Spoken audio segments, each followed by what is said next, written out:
My friends, you come to this show for one reason and one reason only. You want to live in that space where you're not competing with everybody else and all of the sameness around you, but you own your own space. And that's where you excel.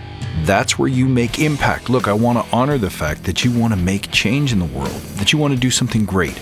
You want to influence the lives of others in a positive way. You want to see people perform at their best and become everything they want to be. You belong in the forge with us. Look, if I know one thing, it's that iron sharpens iron. So let's get you into this program so that you can start moving people, connecting with people, and making real impact with them. And trust me, your life will never be the same. Check in the show notes below to find out where you can sign up for an upcoming info session. I'll tell you all about it. You can meet some of the people who have gone before you, how their lives have been transformed, and how they've launched into greatness at levels that even they wouldn't have expected. It is an honor to serve you with the Forge, and I'm looking forward to seeing you in the classroom starting in spring 2021. Let's double back and do some more fundamental work, guys. This week I want to talk to you about your ability to keep your promises. That's this week on the Badass Agile podcast.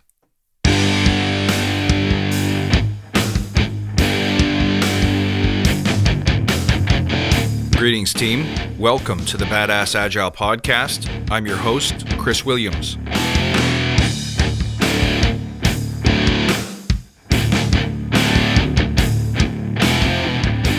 Hey everybody, thank you for tuning in to another episode. I want to talk to you about not only how to keep your own promises to yourself and others, but how to create cultures that emphasize, encourage, and enable others to do the same. But first, let's take a moment to remember why we're here. To create an elite tribe of leaders who truly serve their clients and communities by doing what matters and what works, relentlessly chasing value and excellence like a badass. There's so many resources out there about what you need to do to be agile, but we focus on who you need to become in order to lead teams. So let's hammer down those fundamentals to create a truly unique and powerful force in this industry. And remember, if this helps you, tell your friends. You can find me these days on Clubhouse interacting with my tribe and the Agile tribe in general. Just search for Badass Agile and you'll find me.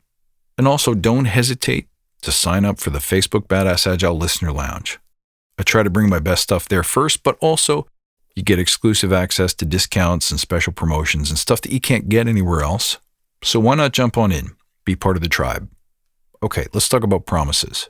When it comes to productivity, I say this with absolute certainty, and I don't care if it flies in the face of everything you learn in your Scrum, Agile, Kanban, or SAFe classes.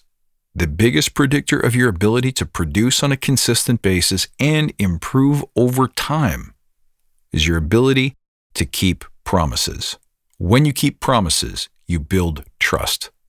When you keep promises, things get done. When you keep promises, you get to benefit from the sense of virtue, nobility, and strength that comes from sticking your neck out on the line and holding yourself and others accountable for it.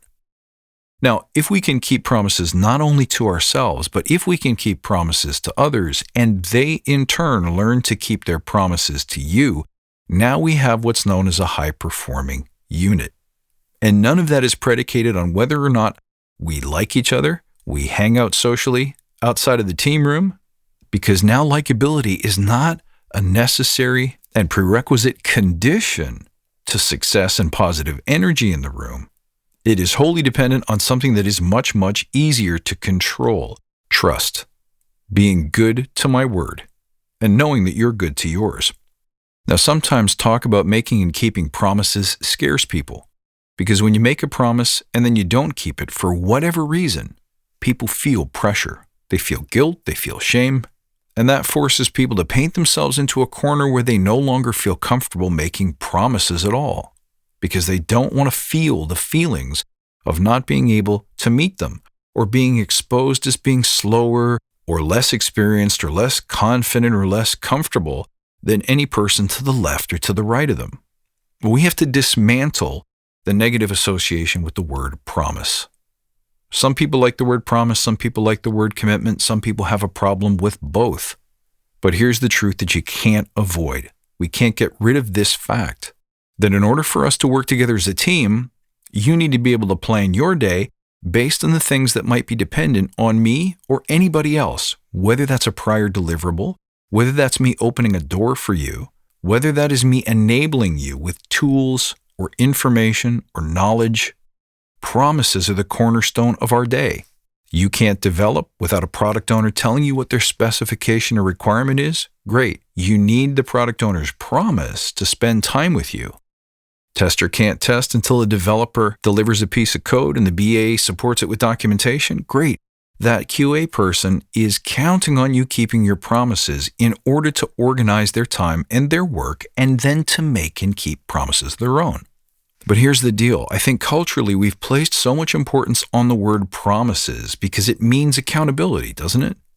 It means there's a chance that I won't keep my promise. So here's the way that you take all of the negative emotion and all of the pressure out of the word promise, commitment, or accountability. You simply say either you keep your promise or you tell me that you can't keep your promise as soon as you know that you can't keep it. And I will either renegotiate with you, that is to say, reduce the scope, break a big thing into a smaller thing, create a new edition of the MVP, or I will crack open doors, bring all of the resources that I can possibly access to bear to help you keep your promise. Now, this is the purpose of the daily stand-up, to create an escape and release valve for all of the promises that we make that are hard to keep because the world is changing around us, because other people don't keep their promises, because there's been a situational change, there's been bad news, we misunderstood the expectation. All of those things should no longer carry a negative charge. Not keeping your promise is okay, as long as you can communicate it as soon as you know you can't. Not keeping your promises is not a function of your character. It's not a reason to carry shame or guilt. Not keeping your promises might simply be saying, I didn't have all the information. I didn't understand the expectation. I didn't have the tools and resources that were necessary. What we don't want to have happen, though, is to take those reasons and turn them into excuses. So the minute that reason comes up, you communicate it, you ask for help, you recruit assistance. What you don't do is simply hum a tune, tap your foot, and let the deadline or the milestone pass, and then use all of those reasons as excuses for letting your team down. Do you see the difference? When you frame it that way, the mindset is either we win or we learn, which is such an important mindset shift. As a team, either we get good at keeping our promises, we keep our promises, or we learn why we couldn't keep our promises so that it's easier to make better, more predictable promises in the future. And that's where certainty and confidence comes from. And every team wants more certainty and more confidence. I guarantee your stakeholders do. Now, if you do that, your Agile team can shine. I was running a room in Clubhouse yesterday that was all about how can we keep each other accountable? Where are your goals? Where are you struggling? And what support and resources do you need to fix it? Propose an experiment with yourself. Here's what I'd like to try to help me get better at meeting my goals. And I want someone else in the room to keep me accountable. The beloved swim buddy.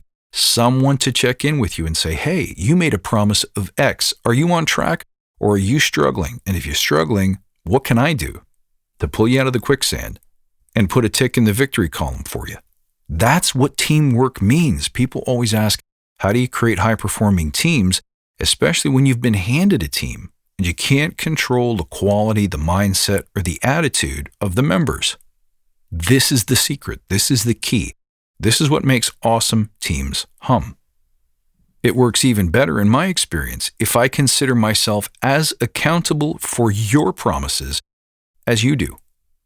Whoa. Mind blown. There's a new way of thinking about things, huh? So let's keep this real simple. This is about attitude, mindset, and practices. The best and easiest way to do this is to create an escape valve. Don't load promise or commitment or accountability or milestone or deliverable with a negative emotional charge that it's either hit or miss. Eliminate excuse culture by creating an escape valve, where the moment a reason for a change in expectation becomes evident, address it now before that reason has to become an excuse that we hide behind, that we feel shame around. Make your stand-ups all about enabling promises. Promise victory by simply using the words, "How can I help?" This also requires that you back up that promise with a real commitment to say, sometimes we're going to miss a deadline. We've bitten off more than we can chew. It was different than we thought it was going to be. Something changed. Great. Let's replan, renegotiate, renavigate the new landscape based on that new information so that we can reframe and achieve victory. Dig in on this stuff, guys. This is more important than your JIRA knowledge. This is more important than your Rally knowledge. This is more important than your tools, your frameworks, your toys, and your games.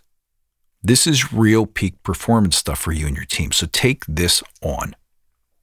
Let me know what you think. You can reach out at badassagile.com. You can find me on Twitter at badass_agile. I look forward to seeing you next time. And until then, guys, stay badass.